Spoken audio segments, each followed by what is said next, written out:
আহক তেতিয়াহ'লে আজিৰ ভিডিঅ'টো আৰম্ভ কৰোঁ। আজিৰ প্ৰথম প্ৰশ্নটো হৈছে কাছাৰ জিলা আৰু ত্ৰিপুৰা ৰাজ্যৰ সীমাত থকা নদীখনৰ নাম কি? অপশ্যনকেইটা হৈছে এ জাতিংগা, বি চিৰি, চি জিৰি, ডি মধুৰা। ইয়াৰে ভিতৰত শুদ্ধ উত্তৰটো হৈছে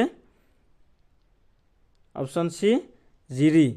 বন্ধুসকল, কাছাৰ জিলা আৰু ত্ৰিপুৰা ৰাজ্যৰ সীমাত থকা নদীখনৰ নাম হৈছে জিৰি। নেক্সট কুৱেশ্যনটো হৈছে বিধানসভাৰ সদস্য হ'ব লাগিলে তেওঁৰ ন্যূনতম বয়স কিমান হ'ব লাগিব? অপশ্যনকেইটা হৈছে এ 18 বছৰ, বি 25 বছৰ, চি 30 বছৰ, ডি 35 বছৰ। ইয়াৰে ভিতৰত শুদ্ধ উত্তৰটো হৈছে অপশ্যন বি 25 বছৰ। বন্ধুসকল, বিধানসভাৰ সদস্য হ'ব লাগিলে তেওঁৰ ন্যূনতম বয়স 25 বছৰ হ'ব লাগিব। নেক্সট কুৱেশ্যনটো হৈছে তলত দিয়া কোনখন ৰাষ্ট্ৰত পৰোক্ষ গণতন্ত্ৰৰ প্ৰচলন নাই? অপশ্যনকেইটা হৈছে A Bharat, B Russia, C England, D Switzerland. ইয়াৰে ভিতৰত শুদ্ধ উত্তৰটো হৈছে অপশ্যন ডি ছুইজাৰলেণ্ড।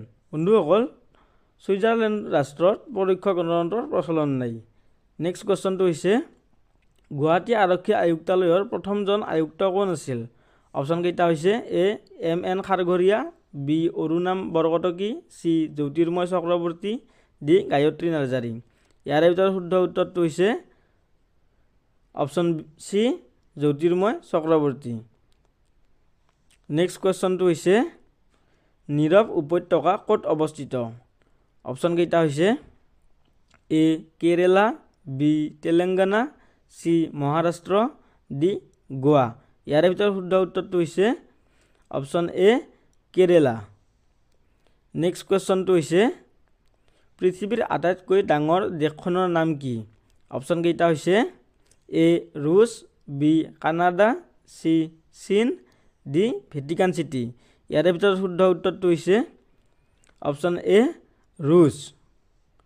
নেক্সট কুৱেশ্যনটো হৈছে ভাৰত আৰু চীনক পৃথক কৰা ৰেখাডালৰ নাম কি? অপশ্যনকেইটা হৈছে এ ডুৰাণ্ডো ৰেখা, বি মেকমোহন ৰেখা, চি ৰেড ক্লিফ ৰেখা, ডি ওপৰৰ এটাও নহয়। ইয়াৰে ভিতৰত শুদ্ধ উত্তৰটো হৈছে অপশ্যন বি মেকমোহন ৰেখা। নেক্সট কুৱেশ্যনটো হৈছে 14 নীতিৰ প্ৰৱৰ্তন কোনে কৰিছিল?